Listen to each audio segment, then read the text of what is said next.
মহান রব্বুল আলমিনের দরবারে লাখো কোটি শুকর, যিনি আপনাকে আমাকে দয়া করে মায়া করে আজকের এই জুমার দিনে আগে আগে মসজিদে আসার তৌফিক দান করেছেন, আমলের নিয়তে কিছু কথা বলার, কিছু কথা শোনার তৌফিক দান করেছেন। সেই মহান রব্বুল আলমিনের দরবারে অন্তরের অন্তঃস্থল থেকে শুকরিয়া আদায় করি, আলহামদুলিল্লাহ।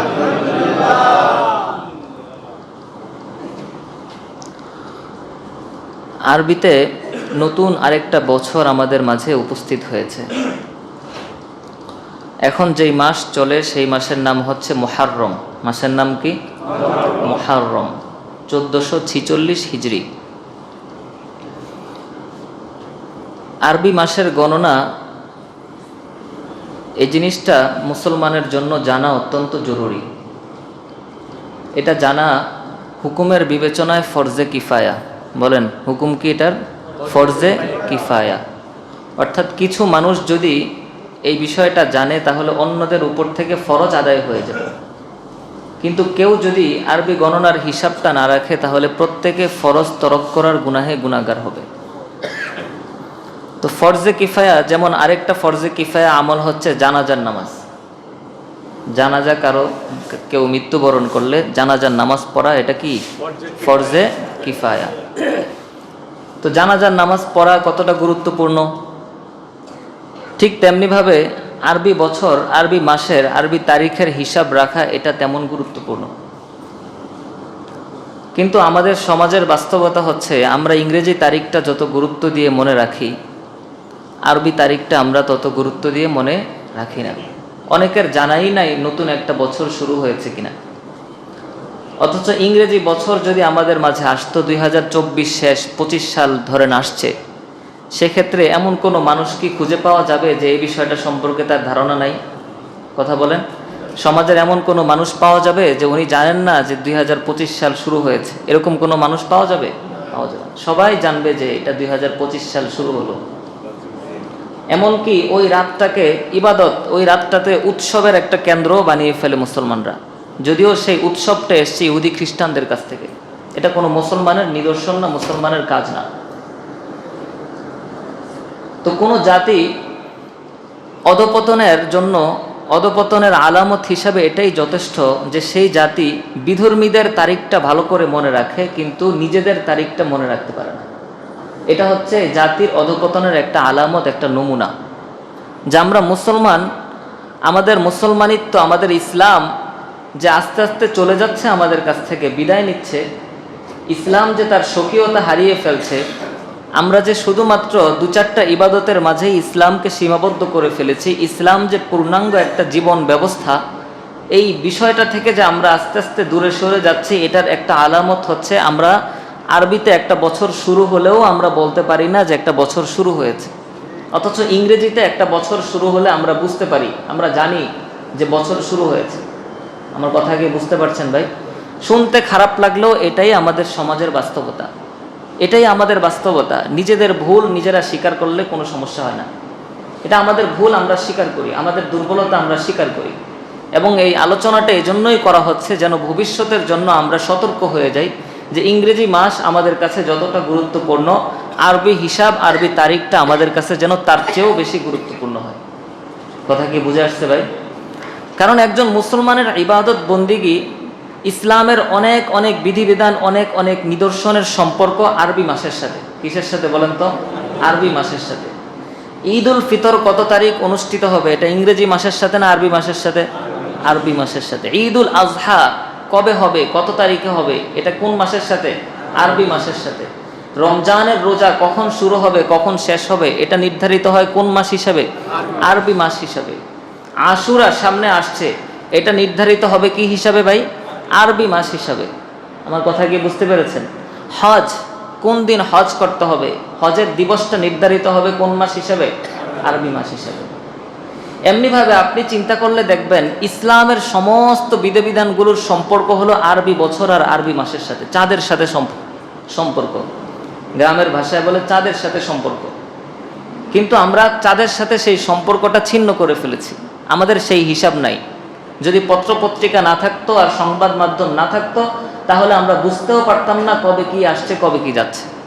শুধু এগুলো থাকার কারণে আমরা কিছুটা ধারণা পাই যে ইংরেজি মাসের অমুক তারিখ আশুরা, ওই যে তারা নির্ধারণ করে দেয়। আমার কথা কি বুঝতে পারছেন? সামনে যে আশুরা আসছে সেটা পত্রপত্রিকায় কি লেখা, যে ইংরেজি মাসের 17 জুলাই। কত জুলাই? 17 জুলাই বুধবার আশুরা। 17 জুলাই এটা কি আল্লাহ তাআলা নির্ধারণ করেছেন? কথা বুঝেন নাই। আশুরা মহররমের কত তারিখ? 10 তারিখ। মহররমের কত তারিখ? 10 তারিখ। তো ওনারা দেখেছেন মহররমের 10 তারিখ ইংরেজি হিসাবে 17 তারিখে পড়ে। তা আমরা যেহেতু ইংরেজি হিসাবটা বুঝি, উনি ইংরেজি হিসাবে লিখে দিয়েছেন যে 17 জুলাই আশুরা। তার মানে কি আগামী বছর 17 জুলাই আশুরা হবে? কথা বুঝেন নাই মনে হয়। আগামী বছর 17 জুলাই আশুরা হবে? হবে না। কিন্তু 10ই মুহররম প্রতি বছরই আশুরা হবে। কথা কি বুঝতে পারছেন? তার মানে আমরা বুঝতে পারলাম আরবি মাসের হিসাবের সাথে মুসলমানদের সমস্ত ইবাদতের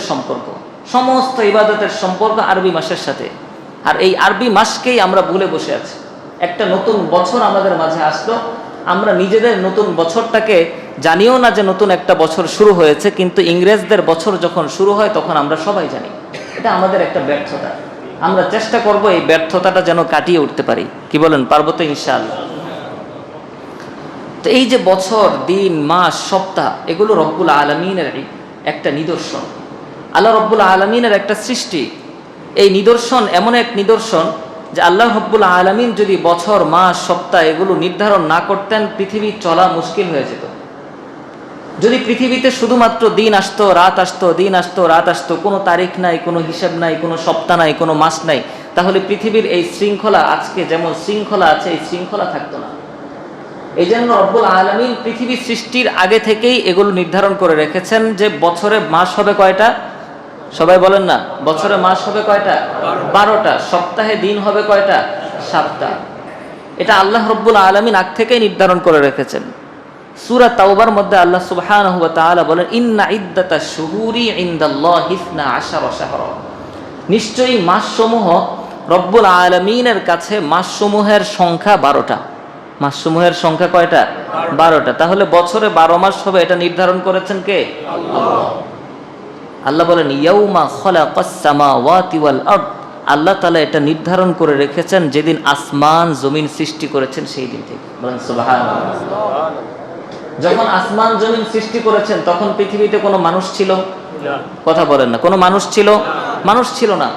তো যখন পৃথিবীতে কোনো মানুষ নাই, তখনই রব্বুল আলামিন নির্ধারণ করে রেখেছেন যে এই যে পৃথিবীটা আমি বানালাম, এই আসমানটা বানালাম, জমিনটা বানালাম, এই আসমান জমিনের জন্য, পৃথিবীর মানুষের জন্য আমি বছরে 12 মাস নির্ধারণ করে দিলাম। এটা নির্ধারণ করেছেন কে? আল্লাহ। সূরা ফুরকানের মধ্যে আল্লাহ সুবহানাহু ওয়া তাআলা ৬২ নম্বর আয়াতে বলেন, হুয়াল্লাযী জাআলাল লাইলা ওয়ান নাহারা খিলফা। তিনি সেই সত্তা যিনি রাত এবং দিনকে একটা আরেকটার অনুগামী বানিয়েছেন। রাতের পর দিন আসে, দিনের পর রাত আসে, আবার রাতের পর দিন আসে, আবার দিনের পর রাত আসে।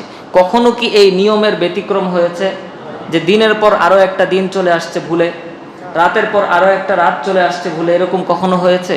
হয় নাই। এটা নির্ধারণ করেছেন কে? আল্লাহ। আল্লাহ বলেন, লিমান আরাদা আন ইয়াযাক্কারা আও আরাদা শুকুরা। আল্লাহ বলেন, এই নিদর্শন আমি ওই সকল বান্দাদের জন্য স্থাপন করেছি যেই সকল বান্দারা উপদেশ গ্রহণ করতে চায়, যে সকল বান্দারা আমার শুকরিয়া আদায় করতে চায়। যারা চিন্তাশীল তারা এই জিনিসটা দেখেই বুঝতে পারবে যে এই পৃথিবীর একজন সৃষ্টিকর্তা আছেন, পৃথিবীর একজন সৃষ্টিকর্তা আছেন বিধায় পৃথিবীটা এত সুশৃঙ্খলভাবে চলছে।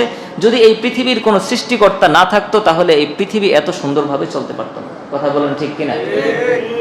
যারা আল্লাহকে অস্বীকার করে, আল্লাহ রব্বুল আলামিনকে বিশ্বাস করার জন্য, একজন আল্লাহ যে এই পৃথিবীতে আছেন এটা বিশ্বাস করার জন্য খুব বেশি কিছুর প্রয়োজন নেই। শুধু একটা নিদর্শনের দিকে তাকালেই বোঝা যায় যে পৃথিবীতে একজন সৃষ্টিকর্তা আছেন। আল্লাহ রব্বুল আলামিন সূরা কসসের মধ্যে বলেন, কুল আরাআইতুম ইন জাআলাল্লাহু আলাইকুমুল লাইলা সারমাদান ইলা ইয়াউমিল কিয়ামা মান ইলাহুন গায়রুল্লাহি ইয়াতিকুম বিদিয়া। আল্লাহ বলেন, যারা আমাকে অস্বীকার করে, আমাকে ছাড়া যারা অন্য ইলাহকে মানে, অন্য কারোর সামনে মাথা নত করে, তাদেরকে আপনি জিজ্ঞেস করেন, নবী আপনি তাদেরকে জিজ্ঞেস করেন যে তোমরা বলো তো, আল্লাহ রব্বুল আলামিন যদি এই যে রাত আসে আমাদের মাঝে, এই রাতটাকে যদি টেনে কিয়ামত পর্যন্ত লম্বা করে দেন, যে রাত এত লম্বা হয়েছে আর দিন আসছে না, আপনি সকালে ঘুম থেকে উঠেছেন কিন্তু সকাল আর হয় না। আমার কথা কি বুঝতে পারছেন? এই ক্ষমতা আল্লাহর আছে কিনা? আল্লাহ বলেন, নবী আপনি তাদেরকে লক্ষ্য করে একটা প্রশ্ন শুধু করেন, যদি এই রাতটাকে আমি কিয়ামত পর্যন্ত লম্বা করে দেই, পৃথিবীর কোনো ব্যক্তি, কোনো সত্তা, কোনো ইলাহ, কোনো মাবুদ যাদেরকে তারা রব হিসাবে মানে, যাদেরকে তারা ইলাহ হিসাবে মানে, যাদের সিজদা তারা করে, যাদের পূজা তারা করে, সেটা মূর্তি হোক, সেটা মানুষ হোক, সেটা ক্ষমতাশীল রাজা হোক, বাদশাহ হোক, যাই হোক না কেন, আমার পরিবর্তে যার আদেশ তারা মানে, যাদের আদেশ তারা মানে, যাদেরকে তারা অনুসরণীয় মনে করে, পৃথিবীর সমস্ত ইলাহগুলো মিলে কি সেই রাতটাকে ঠেকিয়ে দিন আনতে পারবে? আনতে পারবে বলেন? এর পরের আয়াতে আল্লাহ বলেন, কুল আরাআইতুম ইন জাআলাল্লাহু আলাইকুমুন নাহারা সারমাদান ইলা ইয়াউমিল কিয়ামা। আল্লাহ বলেন, আপনি তাদেরকে আবার প্রশ্ন করেন, এই যে দিন আসছে তোমাদের মাঝে, এই দিনটাকে যদি লম্বা করতে করতে আমি কিয়ামত পর্যন্ত নিয়ে যাই, যে দিনটা এত লম্বা হয়েছে আর রাত আসছে না, পৃথিবীর কার ক্ষমতা আছে রাত আনবে? কারো ক্ষমতা আছে রাত আনবে? আনতে পারবে না। তো এটা কত বড় আল্লাহ রব্বুল আলামিনের নিয়ামত, যে আপনি এটার জন্য কোনো ফিকির করা লাগছে না, চিন্তা করা লাগছে না, কোথায় আমরা যাচ্ছি, কোথায় সমাজ যাচ্ছে, কোথায় দেশ যাচ্ছে, অর্থনীতি কোথায় যাচ্ছে, এটা কোথায় যাচ্ছে, ওটা কোথায় যাচ্ছে, এত এত সমস্যা, কিন্তু এই শৃঙ্খলাগুলো সব সুন্দরভাবে চলছে। আমার কথা কি বুঝতে পারছেন? আল্লাহ বলেন, তুলিজুল লাইলা ফিন নাহারি ওয়া তুলিজুন নাহারা ফিল লাইল। আপনি খেয়াল করলে দেখবেন, বছরের কিছু সময় দিবসটা বড় থাকে, বছরের কিছু সময় দিনটা ছোট হয়ে যায়, বছরের কিছু সময় রাতটা ছোট হয়ে আসে, আবার বছরের কিছু সময় রাতটাকে লম্বা করে দেন কে? আল্লাহ। আল্লাহ বলেন, তুলিজুল লাইলা ফিন নাহার, একমাত্র তিনিই সেই সত্তা যিনি রাতকে দিনের মধ্যে ঢুকিয়ে দেন। রাত যখন দিনের মাঝে ঢুকে যায়, তখন রাতটা কি হয়ে যায়? ছোট হয়ে যায়। ওয়া তুলিজুন নাহারা ফিল লাইল, আবার কিছু সময় দিনকে রাতের মাঝে ঢুকিয়ে দেন, তখন দিন ছোট হয়ে যায়, রাতটা কি হয়ে যায়? বড় হয়ে যায়। দেখেন আল্লাহ রব্বুল আলামিন আমাদের জন্য কত নিয়ামত দান করেছেন, এমন এমন নিয়ামত দান করেছেন, যেই নিয়ামত যদি আল্লাহ তাআলা না দিতেন, পৃথিবীর কোনো মানুষ সেগুলো বানানোর ক্ষমতা রাখত না। যদি পৃথিবীতে কখনো রাত না আসতো, পৃথিবীতে কখনো দিন যদি না আসতো, তাহলে আপনি এত বিদ্যুৎ কোথায় পাবেন? পৃথিবীতে কোনো দিবস সূর্যের আলো নাই, আপনি এত বিদ্যুৎ কোথায় পাবেন যে 24 ঘন্টা সারাটা বছর নির্দিষ্ট 24 ঘন্টার 12 ঘন্টা আপনি বিদ্যুৎ লাগিয়ে পুরো দেশকে আলোকিত করে রাখবেন? এটা সম্ভব? সম্ভব না। শুধুমাত্র ঘরকে আলোকিত করার জন্যই তো বিদ্যুৎ পাই না, সেখানে পুরা দেশ, পুরা আসমান, আকাশ, জমিন, রাস্তাঘাট সবকিছু আলোকিত করার কোনো ব্যবস্থা আছে? নাই। কথা কি বুঝতে পারছেন? এগুলো আল্লাহ তাআলার নিয়ামত, আল্লাহ তাআলার নিদর্শন। এরকম বড় বড় নিয়ামত, বড় বড় প্রয়োজনীয় জিনিসগুলো রব্বুল আলামিন না চাইতে, বিনা চাওয়ায় আল্লাহ তাআলা মানুষকে দান করেছেন, বিনা চাওয়ায়। পৃথিবীর সব পানি যদি কিনে খেতে হতো, ব্যবহারের সব পানি যদি কিনে ব্যবহার করতে হতো, একটা পরিবারের পিছনে প্রতিদিন কত লিটার পানি লাগে? আপনি একটু চিন্তা করেন, কতটা লিটার পানি আমরা একটা পরিবার খরচ করি, একজন মানুষ খরচ করি। আপনি যদি বাজারের হিসাব করেন, আধা লিটার পানির একটা বোতল কিনতে কত টাকা লাগে ভাই? 15 টাকা, সর্বনিম্ন কত? 15 টাকা। 1 লিটারের একটা বোতল কিনতে 25 টাকা লাগে। 2 লিটার পানি হিসাব করতে গেলে 50 টাকা। আমার কথা কি বুঝতে পারছেন? একটা পরিবার কত লিটার পানি খরচ করে প্রতিদিন? এই পানিটা যদি কিনতে হতো, তাহলে আপনি কোত্থেকে কিনতেন? আপনি এত টাকা কোথায় পেতেন? সেই কেনা পানি আর আল্লাহ রব্বুল আলামিনের দেওয়া নিয়ামতের সেই পানি, দুইটা কি কখনো এক হবে? আপনি আমি একটা গোসল করতে গেলে কত লিটার পানি খরচ করে ফেলি, হিসাবও রাখি না, পানি ঢালতে থাকি, কিন্তু আমার কেনা পানি হলে আমি এভাবে খরচ করতে পারতাম? আমার কথা কি বুঝতে পারছেন? আল্লাহ রব্বুল আলামিন বলেন, কুল আরাআইতুম ইন আসবাহা মাউকুম গাওরান ফামান ইয়াতিকুম বিমাইন মাইন। আপনি হে নবী, আপনি বলে দিন, তোমরা একদিন সকালে উঠে যদি দেখো নিচ থেকে আর কোনো পানি উঠছে না, একদিন সকালবেলা উঠার পরে দেখলা যে মাটির নিচ থেকে আর কোনো পানি উপরের দিকে উঠছে না, আপনি মসজিদে আসলেন, মসজিদের কল থেকে নিচ থেকে আর কোনো পানি ওঠে না, পাশে যাচ্ছেন, তাদের নিচ থেকে আর ডিপ থেকে, টিউবওয়েল থেকে কোনো পানি বের হচ্ছে না, আল্লাহ তাআলা পানিকে আরো নিচে নিয়েছেন, আরো নিচে নিয়ে গেছেন, তাহলে ফামাইয়াতিকুম বিমাইন মাইন, পৃথিবীর কে আছে যে পানি দিতে পারবে? আল্লাহ তাআলা প্রশ্ন করেছেন, চ্যালেঞ্জ ছুড়ে দিয়েছেন যে আমি রব তোমাদেরকে চ্যালেঞ্জ জানাচ্ছি, পৃথিবীর কার ক্ষমতা আছে যে নিচ থেকে পানি উঠাবে? কারো ক্ষমতা আছে? এজন্য রব্বুল আলামিন এমন এমন নিয়ামতকে আমাদের জন্য বিনামূল্যে দিয়ে দিয়েছেন। আপনি হসপিটালে যান, যাদের অক্সিজেনের সমস্যা, অক্সিজেন কিনতে হয়, একটা সময় গিয়ে কি করতে হয়? অক্সিজেন কিনতে হয়। সে অক্সিজেন কিনে একজন মানুষ ফকির হয়ে যায়। আমার কথা কি বুঝতে পারছেন? একজন মানুষ যদি কেনা অক্সিজেন ব্যবহার করতে হতো প্রত্যেকটা মানুষকে পৃথিবীর, তাহলে আপনি এত টাকা কোথায় পেতেন? প্রত্যেকটা মানুষকে যদি আমাদেরকে অক্সিজেন কিনে ব্যবহার করতে হতো, কিন্তু আপনি একটু চিন্তা করেন প্রত্যেকটা মিনিটে আমি কতবার নিঃশ্বাস নিচ্ছি, কতবার অক্সিজেন নিচ্ছি আল্লাহ রাব্বুল আলামিনের। এই অক্সিজেন আমি যেখানেই থাকি, আমি রাস্তায় থাকলেও আল্লাহ তাআলা দিচ্ছেন, আমি যদি বাজারে থাকি আল্লাহ তাআলা দিচ্ছেন, আমি যদি চারদিক দরজা জানালা বন্ধ করে ঘরের মধ্যে ঢুকে থাকি, রব্বুল আলামিন সেখানেও আমার নাকের কাছে অক্সিজেনটা ব্যবস্থা করে দিচ্ছেন। বলেন সুবহানাল্লাহ। আমি যেখানেই থাকি, এমন না যে আমাকে অক্সিজেনটা খুঁজে বের করতে হচ্ছে, খুঁজেও বের করতে হচ্ছে না, আমি যেখানেই থাকি অটোমেটিক রব্বুল আলামিন আমার নাকের কাছে অক্সিজেন পৌঁছে দিচ্ছেন। অথচ আমরা নাক দিয়ে যেই নিঃশ্বাসটা বের করি সেটা অক্সিজেন না, সেটা কি বলুন তো? Carbon die oxide. এখন আমি যেটা বের করছি আর যেটা ঢুকাচ্ছি, দুইটা কি এক হলো বলেন তো? এক না। কিন্তু আমি তো মুহূর্তের মধ্যে বের করছি, মুহূর্তের মধ্যে ঢুকাচ্ছি। এমন হতে পারতো না যে আমি যেটা বের করলাম সাথে সাথে সেটাই ঢুকে গেল? এটা হওয়া সম্ভব ছিল কিনা? আমার কথা বুঝেন নাই। আমি যেই নিঃশ্বাসটা বের করলাম সেটাই ঢুকে গেল। আপনি দুইটা হাত এভাবে রাখেন, এভাবে রাখার পর নিঃশ্বাসটা বের করেন, আবার টান দেন, তাহলে যেটা বের করলাম সেটাই তো ঢোকানোর অবস্থা হলো। কিন্তু বিষয়টা কি এরকম ঘটে? বিষয়টা এরকম ঘটে না। আমি আলাদা করছি না, বাতাসকে আলাদা করার ক্ষমতা আমার নাই, কার্বন ডাই অক্সাইড থেকে অক্সিজেনকে আলাদা করার ক্ষমতা আমার নাই, কিন্তু অটোমেটিক রব্বুল আলামিন এটাকে আলাদা করে যেটা বের করছি সেটাকে সরিয়ে দিয়ে নতুন অক্সিজেন, পিওর অক্সিজেন, নতুন একটা বাতাস আমার নাকের মধ্যে রব্বুল আলামিন দিয়ে দিয়েছে। সুবহানাল্লাহ। এগুলো রব্বুল আলামিনের নিদর্শন, আল্লাহ রব্বুল আলামিনের বিশেষ সৃষ্টি। এই জিনিসগুলো যদি একজন মানুষ একটু গভীরভাবে চিন্তা করে, আল্লাহকে স্বীকার করার জন্য তার আর কোনো কিছুই লাগবে না। তো রব্বুল আলামিন বছরের জন্য কয়টা মাসকে নির্ধারণ করেছেন? 12টা। সবাই বলেন না কয়টা মাসকে? 12টা মাসকে। সেই 12 মাসের মধ্যে 4টা মাসকে রব্বুল আলামিন বিশেষ সম্মান দান করেছেন, যেটা জিলহজ মাসের আলোচনায় আমরা করেছি। সেই 4 মাসের মধ্যে একটা মাস হচ্ছে মুহররম। 4 মাসের মধ্যে একটা মাস কি? মুহররম। আমরা বুখারী শরীফের হাদিস আলোচনা করেছিলাম, জিলহজ মাসের মধ্যে রাসূল সাল্লাল্লাহু আলাইহি ওয়াসাল্লাম ইরশাদ করেন, সালাসুম মিনহা মুতাওয়ালিয়াত। এই 4 মাস যে সম্মানিত, 4 মাসের মধ্যে 3টা মাস লাগাতার, 3টা মাস একটার পর একটা আসে, যুলকাদা, যুলহিজ্জা, মুহররম, 3টা মাস একসাথে না? আর একটা মাস হচ্ছে রজব। এই 4 মাসকে আল্লাহ রাব্বুল আলামিন বিশেষ সম্মান দান করেছেন। এর মধ্যে মুহররম মাস একটা সম্মানিত মাস। মুহররম মাসকে রাসূল সাল্লাল্লাহু আলাইহি ওয়াসাল্লাম ঘোষণা দিয়েছেন শাহরুল্লাহ। শাহরুল্লাহ অর্থ আল্লাহর মাস। শাহরুল্লাহ অর্থ কি? আল্লাহর মাস। কে ঘোষণা দিয়েছেন? রাসূল ঘোষণা দিয়ে দিয়েছেন। শাহরুল্লাহ অর্থ কি ভাই? আল্লাহর মাস। আল্লাহর মাস কোনটা? মুহররম মাস। আল্লাহর হাবিব সাল্লাল্লাহু আলাইহি ওয়াসাল্লাম এই মুহররম মাসের এত গুরুত্ব, বিশেষ করে মুহররম মাসের মধ্যে আল্লাহ তাআলা বিশেষ একটা দিবস দান করেছেন। সেই দিবসটার নাম কি? আশুরার দিবস। সবাই বলেন কি নাম? আশুরার দিবস। এই আশুরার দিবসকে রব্বুল আলামিন বিশেষ মর্যাদা দান করেছেন, বিশেষ গুরুত্ব দান করেছেন। বিশেষ করে এই দিনে যেই ঘটনাটা ঘটেছে সেটা সহিহ হাদিসের মধ্যে এসেছে। হযরত মূসা আলাইহিস সালাম এবং বানু ইসরাঈলকে এই দিনে রব্বুল আলামিন ফিরাউনের হাত থেকে মুক্ত করেছেন। কোন দিনে বলেন তো? আশুরার দিনে। হযরত ইবনে আব্বাস রাদিয়াল্লাহু আনহু বলেন, বুখারী শরীফের 2004 নম্বর বর্ণনা, তিনি বলেন, কদিমান নবিয়্যু সাল্লাল্লাহু আলাইহি ওয়াসাল্লাম আল মদিনা ফারাআ আল ইয়াহুদা তাসুমু ইয়াওমা আশুরা فقال ما هذا اليوم قالوا هذا يوم صالح هذا يوم نجى الله فيه موسى وبني إسرائيل من عدوهم। হযরত আব্দুল্লাহ বিন আব্বাস রাদিয়াল্লাহু আনহু বলেন, আল্লাহর হাবিব সাল্লাল্লাহু আলাইহি ওয়াসাল্লাম মক্কা থেকে মদিনায় হিজরত করে আসলেন। মদিনার মধ্যে ইহুদিদের 3টা গোত্র বসবাস করত। রাসূল সাল্লাল্লাহু আলাইহি ওয়াসাল্লাম লক্ষ্য করে দেখেন ইহুদিদের গোত্রগুলো, ইহুদিরা বছরের একটা বিশেষ দিনে রোজা রাখে।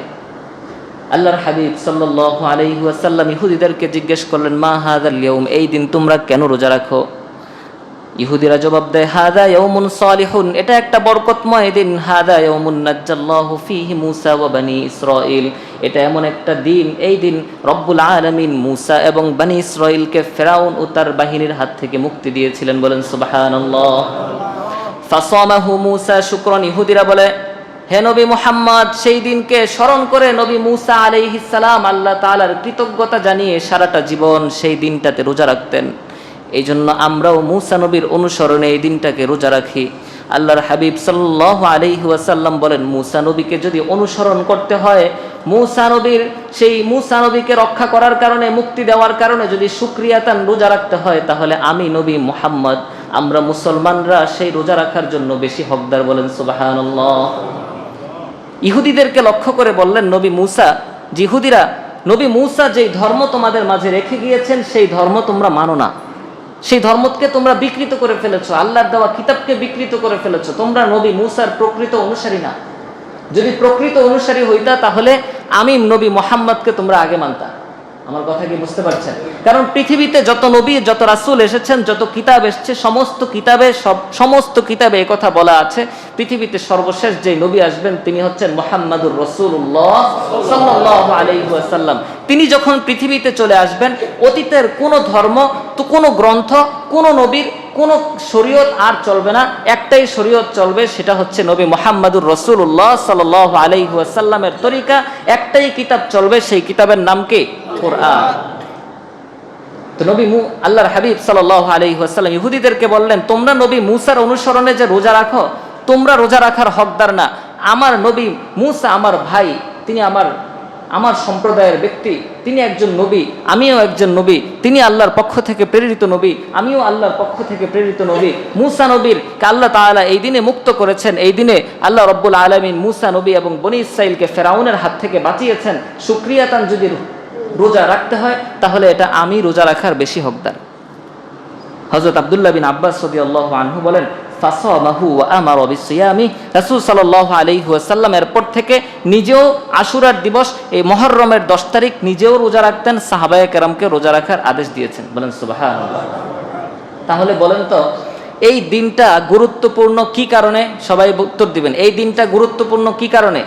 এই দিনে নবী মূসা এবং বনী ইসরাঈলকে আল্লাহ তাআলা ফেরাউনের হাত থেকে মুক্তি দিয়েছেন। এটার উত্তরটা সবাই মনে রাখবেন। আপনি বিভিন্ন বাজারে বিভিন্ন বই পাওয়া যায়, এই বইয়ের মধ্যে লম্বা লিস্ট দিয়ে দেয় যে আশুরার দিন এটা হয়েছে, আশুরার দিন এটা হয়েছে, আশুরার দিন। আপনি দেখলে মনে হবে যে পৃথিবীর সব তো আশুরার দিনই হয়েছে, আর কেউ কিছু তো বাকি নেই। অথচ সহি হাদিসের মধ্যে শুধু এই ঘটনাটাই পাওয়া যায়, বাকি যত কিছু পাওয়া যায় সব কিছু বানোয়াট। আমার কথা কি বুঝতে পারছেন ভাই?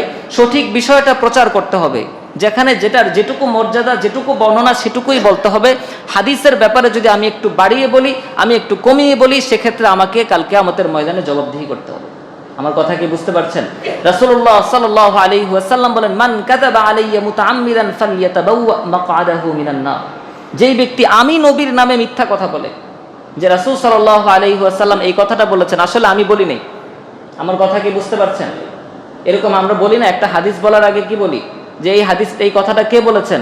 রাসূল সাল্লাল্লাহু আলাইহি ওয়াসাল্লাম। যে আবু হুরায়রা রাদিয়াল্লাহু আনহু থেকে বর্ণিত, রাসূলুল্লাহ সাল্লাল্লাহু আলাইহি ওয়াসাল্লাম বলেন, তাহলে আমি নিজে বলছি, কে বলেছেন?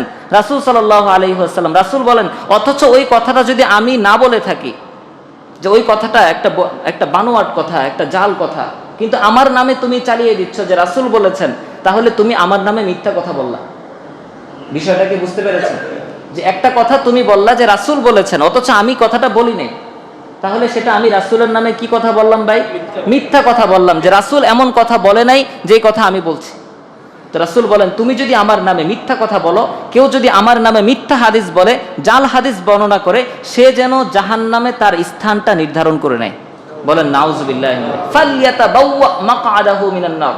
সে যেন জাহান্নামের মধ্যে তার আসনটা নির্ধারণ করেই নিল যে আমি জাহান্নামের এই জায়গাতে থাকব। বলেন নাউযুবিল্লাহি। এজন্য রাসূলের নামে মিথ্যা কথা বলা এটা অত্যন্ত ভয়াবহ অপরাধ, অত্যন্ত ভয়াবহ অপরাধ। কারণ রাসূলের নামে মিথ্যা কথা বলা মানে জাহান্নামে নিজের আসনকে পাকাপোক্ত করা। আমার কথা কি বুঝতে পারছেন? আপনি এখন বিভিন্ন কিতাবের মধ্যে দেখবেন যে আদম আলাইহিস সালামকে, আদম আলাইহিস সালামের তওবা এই দিনে কবুল করা হয়েছে, নূহ আলাইহিস সালামের কিস্তি এই দিনে তীরের মধ্যে বিঁধেছে, হযরত ঈসা আলাইহিস সালাম এই দিনে জন্মগ্রহণ করেছেন, হযরত দাউদ আলাইহিস সালামকে আল্লাহ রাব্বুল আলামিন সেই যে মাছকে আটকে রাখার ঘটনা সেটাও এই দিনে সংঘটিত হয়েছে, নবী ইব্রাহিম আলাইহিস সালামকে আল্লাহ তাআলা এই দিনে আগুন থেকে মুক্ত করেছেন। মোট কথা পৃথিবীতে যত ঘটনা ঘটেছে সব আশুরার দিন হয়েছে। আমার কথা কি বুঝতে পারছেন?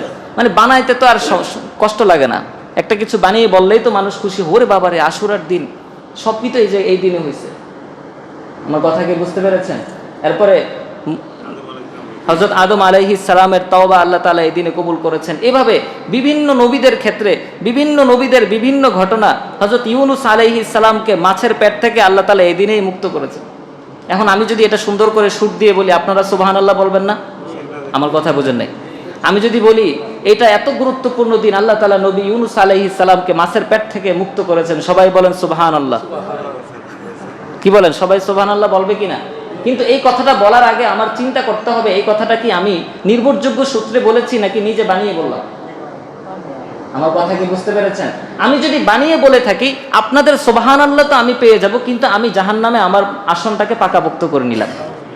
আমার কথা কি বুঝতে পেরেছেন? তাহলে এই দিনের গুরুত্ব কম না বেশি? সবাই বলেন কম না বেশি?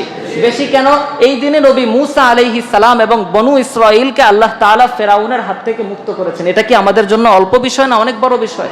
অনেক বড় বিষয়। ফেরাউনের মতো রাজা, ফেরাউনের মতো বাদশাকে আল্লাহ রাব্বুল আলামিন এই দিনে ডুবিয়ে মেরেছেন, হত্যা করেছেন। আল্লাহ রাব্বুল আলামিন এই দিনে ধ্বংস করে দিয়েছেন। এটা পুরো পৃথিবীবাসীর জন্য একটা মেসেজ, একটা বার্তা, যে পৃথিবীতে যারাই স্বৈরাচার হবে, যারাই পৃথিবীতে জুলুমের রাজত্ব কায়েম করবে, যারাই দুর্নীতি, গুম, খুন, হত্যার রাজত্ব কায়েম করবে, যারা এই পৃথিবীতে অহংকার করবে, যারা এই পৃথিবীতে নিজেকে রবের আসনে বসিয়ে ফেলবে, যে আমিই রব, আমার কথাই চলবে, সেটা সঠিক হোক বেঠিক হোক, আমি যেটা বলবো সেটাই শুনতে হবে, আমি যেটা বলবো সেটাই মানতে হবে, আমার কথার বিরুদ্ধে গেলে কেউ সুন্দরভাবে থাকতে পারবে না, আমার কথার বিরুদ্ধে অবস্থান নিলে কেউ স্বাভাবিক জীবনযাপন করতে পারবে না, জেলের মধ্যে তাকে আটকে রাখা হবে। এইভাবে যারা ফেরাউনের মতো পৃথিবীতে রাজত্ব কায়েম করবে, ফেরাউনকে রব্বুল আলামিন এই দিনে ধ্বংস করে পৃথিবীর মানুষকে বুঝিয়ে দিয়েছেন যে মানুষরা শুনে রাখো, ফেরাউন ছিল এই পৃথিবীর সবচেয়ে ক্ষমতাধর বাদশাদের একজন। সেই ফেরাউন যদি এই পৃথিবীতে বাঁচতে না পারে, তার মৃত্যুটা যদি এত নিকৃষ্টভাবে পানিতে ডুবে হয়, পৃথিবীতে যারাই জুলুমের রাজত্ব কায়েম করবে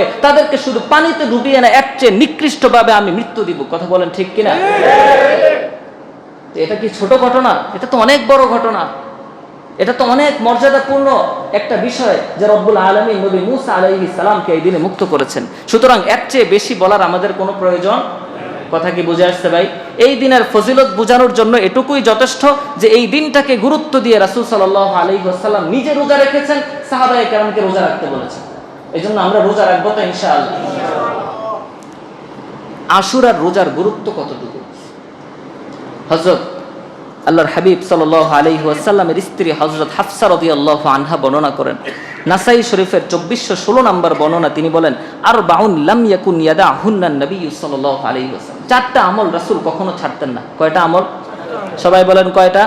চারটা। সেই চারটা আমল আমরাও করার চেষ্টা করব। এক নম্বরে উনি উল্লেখ করেছেন সিয়ামু আশুরা। এক নম্বর আমল কি?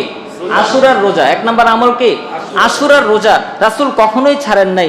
দুই নম্বর ওয়াল আশরি, এবং জিলহজ মাসের প্রথম দশকের রোজা রাসূল জীবনে কোনোদিনও ছাড়েন নাই। তিন নম্বর সালাসাতু আইয়ামিন মিন কুল্লি শাহরিন, প্রত্যেক মাসে 3 দিন রোজা রাখা, এটাও রাসূল কখনো ছাড়েন নাই। 4 নম্বর হচ্ছে রাকাতাইনি ক্বাবলাল গাদাতি, ফজরের নামাজের পূর্বে 2 রাকাত সুন্নাত।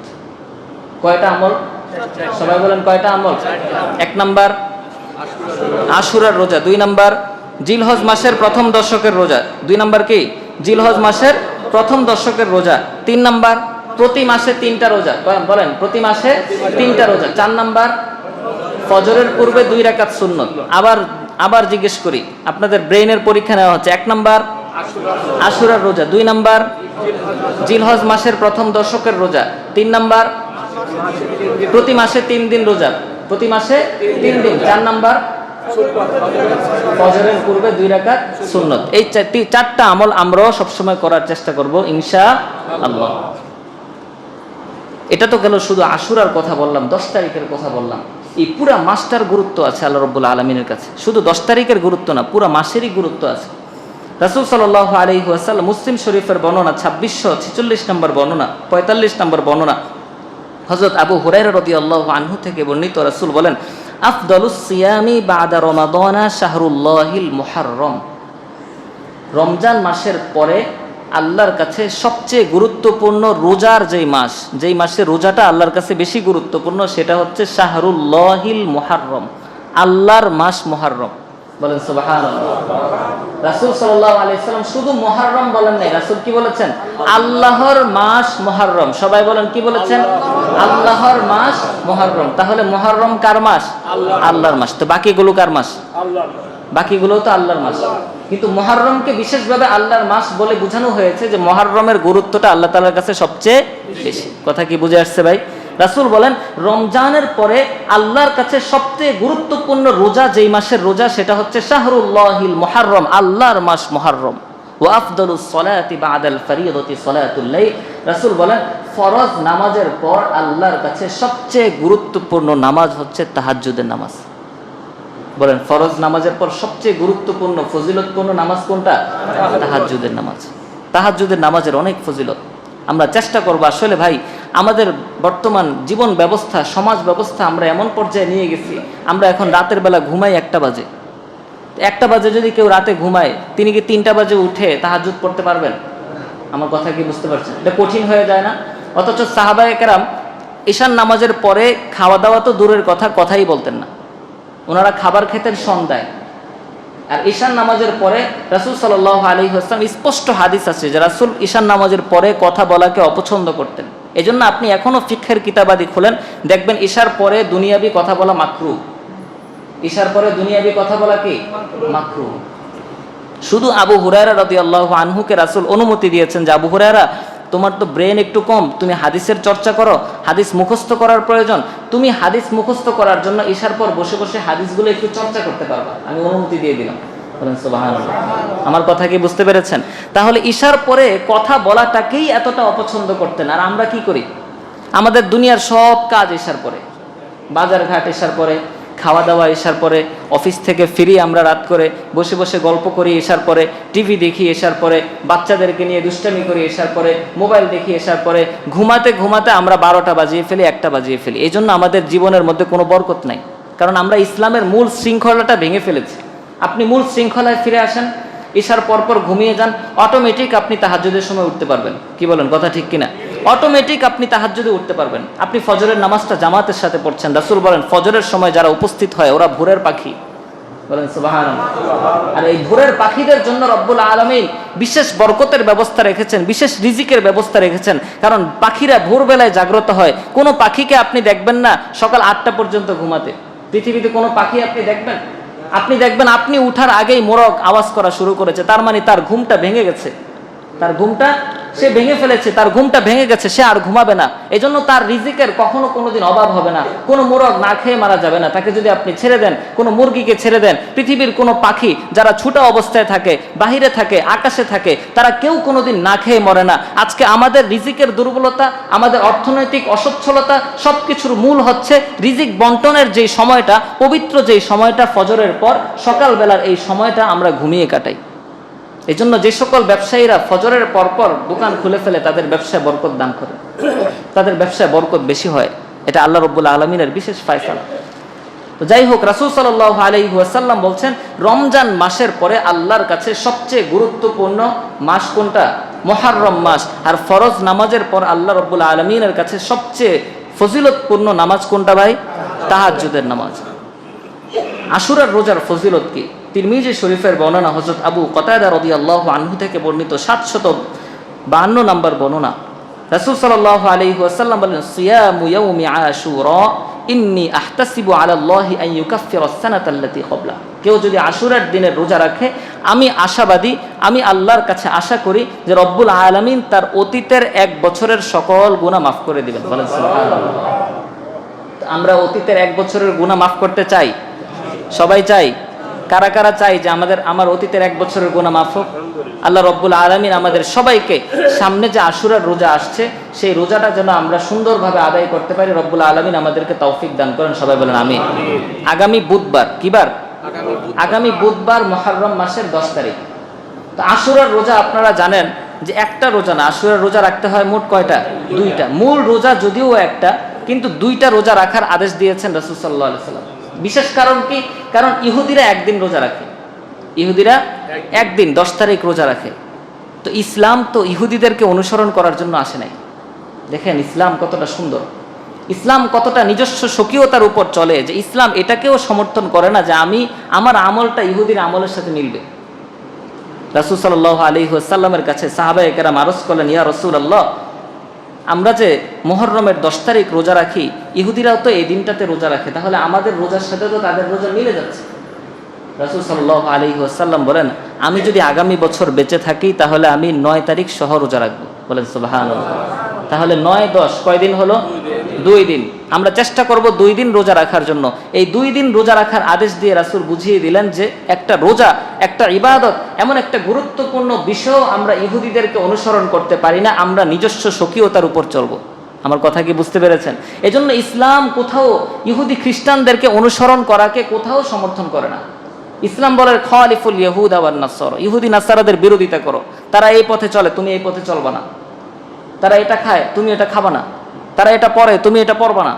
তারা এই জিনিসটাকে বেশি গুরুত্ব দেয়, তুমি এই জিনিসটাকে আরো কম গুরুত্ব দাও। তারা জন্মদিন পালন করে, তুমি জন্মদিনের কাছেও যাবা না। আমার কথা কি বুঝতে পারছেন? ইহুদি খ্রিস্টানদের বিরোধিতা করো, ইহুদি খ্রিস্টানদের বিরোধিতা করো, ইহুদি খ্রিস্টানদের বিরোধিতা করো। তারা যেটা করে তোমরা সেটার বিরোধিতা করো, তোমরা সেটার বিরোধিতা করো। এটা রাসূলের নির্দেশ, এটাই ইসলামের আসল বার্তা। এই বার্তাটাই আশুরার রোজার মধ্যেও রাসূল সাল্লাল্লাহু আলাইহি ওয়াসাল্লাম পুরো উম্মতকে বুঝিয়ে দিয়ে গেলেন যে উম্মত, ইহুদি খ্রিস্টানরা, ইহুদিরা 10 তারিখ রোজা রাখে, আমরা যদি রোজা রাখি তাহলে শুধু 10 রাখবো না, হয়তো 9-10 রাখবো অথবা 10-11 রাখবো। কথা কি বুঝে আসছে? তাহলে আমরা মঙ্গল বুধ অথবা বুধ বৃহস্পতি, সবাই বলেন কয়দিন রোজা রাখবো? 2 দিন, মঙ্গলবার বুধবার অথবা বুধবার বৃহস্পতিবার। কথা কি বুঝে আসছে? আশুরার দিনে আমাদের করণীয় কি? করণীয় 2টা। সবাই বলেন করণীয় কয়টা? খুব ভালো করে বুঝবেন, কয়টা করণীয়? 2টা করণীয়। 1 নাম্বার রোজা রাখা। 1 নাম্বার করণীয় কি? রোজা রাখা। 2 নাম্বার করণীয় হচ্ছে তাওবা করা। 2 নাম্বার করণীয় কি? তাওবা করা। এই 2 করণীয় ছাড়া আপনি হাদিসে কোথাও অন্য কোনো করণীয় পাবেন না। যে এই দিনে মিষ্টি রান্না করতে হবে, সেমাই রান্না করতে হবে, বিতরণ করতে হবে, এটা করতে হবে, হালুয়া রুটি বানাতে হবে, এই দিনে বিশেষ এরকম হাই হুসাইন করতে হবে, এটা বিভিন্ন ধরনের কিছু আছে না আমাদের সমাজের মধ্যে? এই ধরনের কোনো কিছু হাদিসের মধ্যে নাই। অথচ রব্বুল আলামিন রাসূলের জীবদ্দশায় বলে দিয়েছেন, আল ইয়াউমা আকমালতু লাকুম দীনাকুম, আজকে আমি তোমাদের জন্য তোমাদের দ্বীনকে পরিপূর্ণ করে দিয়েছি। ইসলাম পরিপূর্ণ হয়ে গিয়েছে। রাসূলের মৃত্যুর পরে নতুন করে আর ইসলাম আবিষ্কারের সুযোগ আছে? যদি সেটা নতুন করে ইসলামে ঢুকতে চায় তাহলে সেটাকে বলা হয় বিদআত। সেটাকে কি বলা হয়? বিদআত। তাহলে মুহররমের 10 তারিখকে কেন্দ্র করে আপনি দেখবেন রোজা রাখা প্লাস তওবা করা ছাড়া আরো বিশেষ কিছু কাজ প্রচলিত আছে। আপনি সুন্দরভাবে আজকে শুনে রাখেন, রোজা রাখা আর তওবা করা ছাড়া আর যত কাজ আছে সেগুলো ইসলামের নামে নতুন করে প্রবেশ করানো হয়েছে, ইসলামের নামে নতুন করে ঢুকানো হয়েছে। আর ইসলামের নামে নতুন কোনো কিছু যদি ঢুকতে চায় সেটাকে কি বলা হয় ভাই? বিদআত বলা হয়। আর বিদআতির সর্বনিম্ন শাস্তি হচ্ছে কাল কিয়ামতের ময়দানে রাসূল বিদআতিকে হাউজে কাউসারের পানি পান করাবেন না। আমার কথা কি বুঝতে পারছেন ভাই? ওইদিকে আমি যাচ্ছি না, বিদআতের আলোচনা অন্য একদিন করব। শুধু আমি এটুকু বলে দিলাম, সহিহ হাদিসের বর্ণনা, রাসূল সাল্লাল্লাহু আলাইহি ওয়াসাল্লামের কাছে যখন উম্মত দলে দলে পানি পান করতে আসবে, রাসূল কত আনন্দের সাথে হাউজে কাউসারের পানি পান করাবে। আরে আমার উম্মত, জীবনে কখনো দেখি না, এই উম্মতের জন্য এত কান্না করলাম। সেই উম্মত হাউজে কাউসারের পানি রাসূল সাল্লাল্লাহু আলাইহি সাল্লাম উম্মতকে দিবেন। হাদিসের মধ্যে আসছে, একদল মানুষ আসতে চাইবে, ফেরেশতারা তাদেরকে হটিয়ে দিবেন, যে যাও এখান থেকে বের হও, আসতে পারবো না। রাসূল বলেন কি ব্যাপার, আমার উম্মত আমার কাছে আসবে, তোমরা আসতে দাও না কেন? ফেরেশতারা বলবে, ইয়া রাসূলুল্লাহ, হে নবী মুহাম্মদ, আপনি জানেন না আপনার মৃত্যুর পরে তারা ইসলামে নতুন করে কি আবিষ্কার করেছে?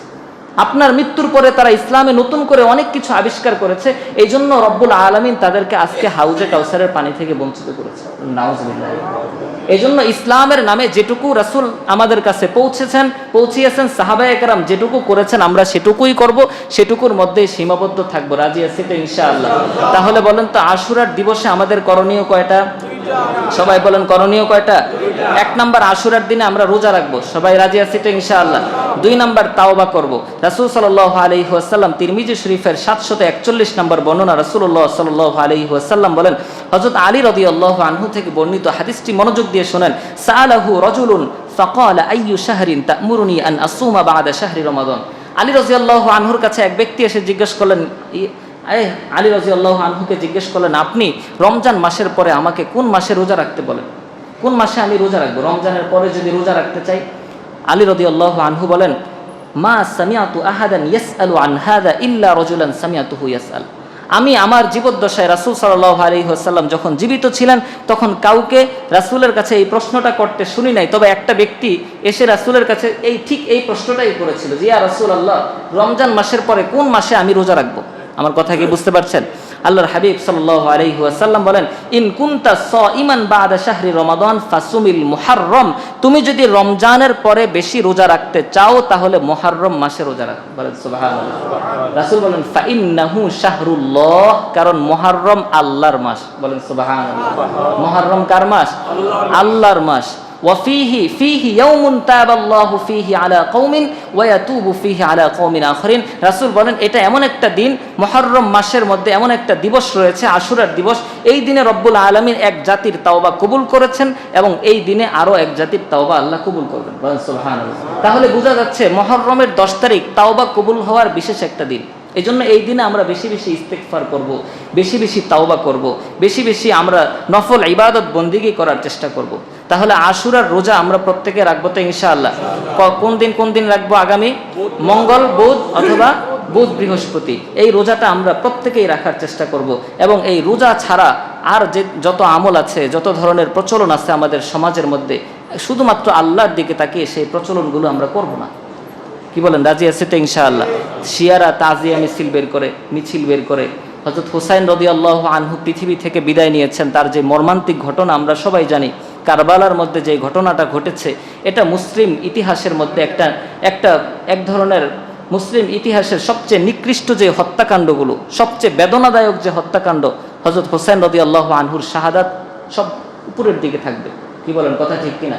রাসূল সাল্লাল্লাহু আলাইহি ওয়াসাল্লামের নাতি হওয়ার পরেও সেই জালিমরা সেদিন হুসাইন রাদিয়াল্লাহু আনহুর প্রতি কোনো দয়া দেখায় নাই। হুসাইন রাদিয়াল্লাহু আনহুকে পানি আনতে দেয় নাই, সেদিন নির্মমভাবে হত্যা করেছে। সেটা মুসলমানদের জন্য অত্যন্ত কষ্টকর একটা বিষয়। আমার কথা কি বুঝতে পারছেন? সেই কষ্ট আমাদের অন্তরের মধ্যে আছে। আমরা দোয়া করি রব্বুল আলামিন যেন হুসাইন রাদিয়াল্লাহু আনহুর এই শাহাদাতকে আরো বেশি মর্যাদা বাড়িয়ে দেন। বলেন আমিন। কিন্তু একজন মানুষ মৃত্যুবরণ করলে সেই মৃত্যুকে কেন্দ্র করে আমরা কিছু আয়োজন করতে হবে, এইরকম বিষয় আবার ইসলামে নাই। আমার কথা কি বুঝতে পারছেন? ভাই একটু বুঝবেন আপনি, হুসাইন রাদিয়াল্লাহু আনহুর শাহাদাত আমাদের জন্য কষ্টের বিষয় নাকি আনন্দের বিষয়? কেউ যদি বলে আমার জন্য আনন্দের বিষয়, তার ঈমানের মধ্যে ঘাটতি আছে। আমার কথা কি বুঝতে পারছেন? আমাদের জন্য কষ্টের বিষয়। রাসূল সাল্লাল্লাহু আলাইহি ওয়াসাল্লামের ইন্তেকাল আমাদের জন্য কষ্টের বিষয় কিনা? আমার কথা বুঝেন নাই? হযরত আবু বকর, ওমর, উসমান, আলী, এই যে সাহাবায়ে কেরামের বিভিন্ন সময় সাহাবায়ে কেরাম শাহাদাত বরণ করেছেন, এটা আমাদের জন্য আনন্দের না কষ্টের? কষ্টের বিষয়। কিন্তু রাসূল সাল্লাল্লাহু আলাইহি ওয়াসাল্লামের ইন্তেকালকে কেন্দ্র করে আমরা কোনো আয়োজন করি? কিন্তু রাসূলের ইন্তেকালটা সবচেয়ে কষ্টের কিনা? যে এই পৃথিবীর সর্বশ্রেষ্ঠ মানুষটা পৃথিবী ছেড়ে চলে যাচ্ছে, এটা তো আরো বেশি কষ্টের। তাহলে বোঝা যাচ্ছে রাসূলের ইন্তেকালের পরে যদি সাহাবায়ে কেরাম রাসূলের মৃত্যুকে কেন্দ্র করে কোনো কিছু না করে, বোঝা যাচ্ছে কারো মৃত্যুর পরে তার মৃত্যুকে কেন্দ্র করে কোনো কিছু করার সুযোগ নাই। তবে তার মৃত্যুটা এর মানে এটা না যে আমি আয়োজন করছি না দেখে আমি খারাপ ছেলে হয়ে গেছি। আমার বাবার মৃত্যুবরণ করেছে 20 তারিখ, 20 জুলাই, আগামী বছর 20 জুলাই যদি আমি মিলাদ কায়েম না করি আমি বাবার অবাধ্য সন্তান হয়ে গেছি। বিষয়টা কি এমন? বিষয়টা এমন না। কথা কি বুঝে আসছে ভাই? এজন্য আমরা সেই মৃত্যুর প্রতি অনেক বেশি সহানুভূতিপূর্ণ, আমরা সেই মৃত্যুতে অনেক বেশি ব্যথিত। আল্লাহর হাবিব সাল্লাল্লাহু আলাইহি ওয়াসাল্লাম বলে দিয়েছেন, কেউ যদি মারা যায় তাহলে তোমার কাছে মৃত্যুর সংবাদ যদি পৌঁছায় তুমি কি করবা? ইন্না লিল্লাহি ওয়া ইন্না ইলাইহি রাজিউন। রাসূল সাল্লাল্লাহু আলাইহি ওয়াসাল্লাম এই আয়াত উল্লেখ করেছেন সূরা বাকারার মধ্যে। আল্লাহ সুবহানাহু ওয়া তাআলা স্পষ্টভাবে আয়াত অবতীর্ণ করে বলে দিয়েছেন, আল্লাযীনা ইযা আসাবাতহুম মুসিবাতুন ক্বালু ইন্না লিল্লাহি ওয়া ইন্না ইলাইহি রাজিউন। এই আয়াত পড়ার ফজিলত রাসূল বলে দিয়েছেন, কোনো ব্যক্তি যদি কারো কোনো দুঃসংবাদ শোনার পর এই আয়াত পড়ে এবং সাথে সাথে যদি আল্লাহর কাছে দোয়া করে, আল্লাহুম্মা জুরনি ফি মুসিবাতি আখলিফলি খায়রাম মিনহা, আল্লাহ যে মুসিবত আমার কাছে এসেছে এই মুসিবতের বিনিময়ে আপনি আমাকে দান করেন, এর বিপরীতে আপনি আমাকে সওয়াব দান করেন এবং এর চেয়ে উত্তম বস্তু আমাকে নসিব করেন। এই দোয়াটা যদি কোনো ব্যক্তি করে তাহলে রাসূল বলেন অবশ্যই অবশ্যই যে জিনিসটা সে হারিয়েছে তার চেয়ে উত্তম জিনিস আল্লাহ তাকে দান করবেন। এই জন্য কোনো জিনিস, যে কোনো মুসিবত আমাদের জীবনে আসবে আমরা আল্লাহর কাছে দোয়া করব। প্রথমে ইন্না লিল্লাহ বলবো, তারপর বলবো আল্লাহ যে মুসিবতটা আমার কাছে এসছে সেই মুসিবতের বিনিময়ে আপনি আমাকে সওয়াব দেন এবং এর চেয়ে উত্তম বস্তু আমাকে নসিব করেন। আল্লাহর হাবিব বলেন কেউ যদি এরকম দোয়া করে আল্লাহ তার চেয়ে উত্তম বস্তু মিলিয়ে দেন। কথা কি বুঝে আসছে? তাহলে কারো মৃত্যুর পরে কি করতে হবে সেটা রাসূল আমাদেরকে বলে দিয়েছেন।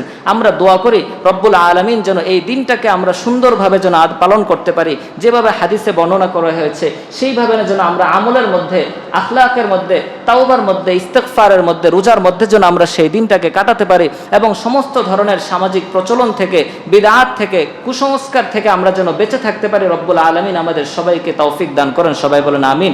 ওয়া আখিরু দাওয়ানা আলহামদুলিল্লাহি রাব্বিল আলামিন।